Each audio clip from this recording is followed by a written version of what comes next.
pourquoi vous avez écrit ces livres? Eh bien, pour dire la situation scandaleuse qui est faite à la femme dans un pays qui se dit socialiste. Par exemple, je vais vous donner un exemple bien précis, l'article 18 du projet de Code de la famille, qui dit que la femme, même majeure, a besoin d'un tuteur pour se marier.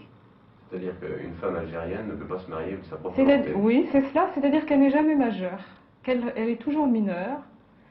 Elle est d'abord sous la domination du père ou bien du frère, et puis ensuite, le père ou le frère la confie ou bien la lègue à son mari.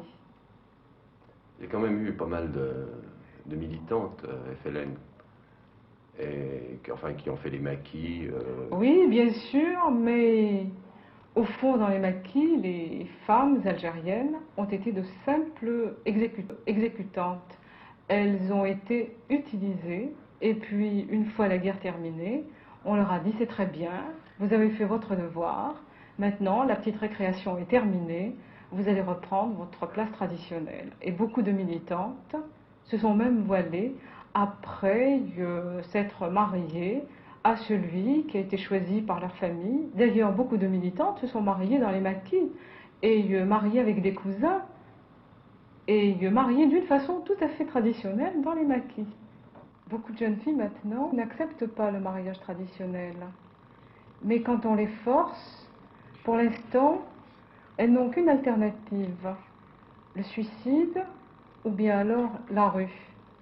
Parce qu'il n'y a pas de foyer pour les accueillir lorsqu'elles entrent en conflit avec leurs parents. Et beaucoup de jeunes filles, en effet, se suicident. Il y a 2 ans, il y avait un suicide tous les 2 jours. Et de suicides enregistrés, sans compter celles qui meurent avant d'être transportées à l'hôpital. Et les familles, évidemment, cachent le suicide parce qu'elles considèrent ça comme un déshonneur. Alors qui sont les responsables de cette situation? Ce sont les hommes, bien sûr, puisque ce sont eux qui font les lois, et les lois sont faites par eux et pour eux, malheureusement, bien sûr.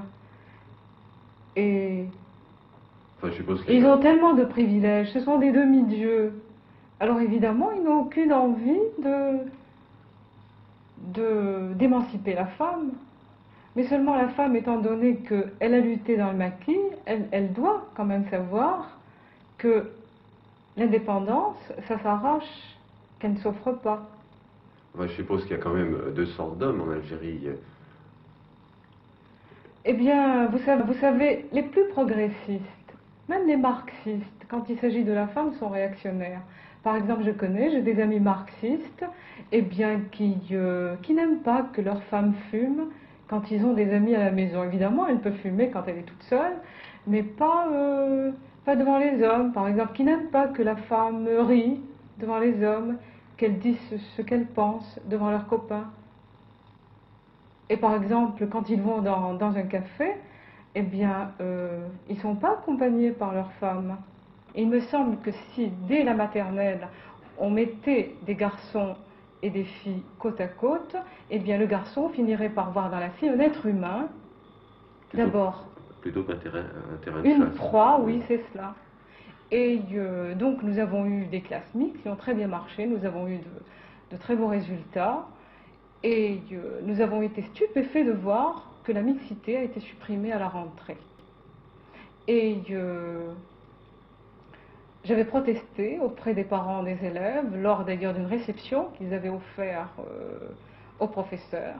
Et un professeur s'est levé pour me dire « Madame, je ne suis pas du tout d'accord avec vous, je trouve que nos enfants ne sont pas prêts pour la mixité, et j'ai vu des choses. » Et finalement, ce qu'il a vu, c'est une fille fumant avec un garçon devant le lycée. Et ça a été un argument décisif pour supprimer la mixité.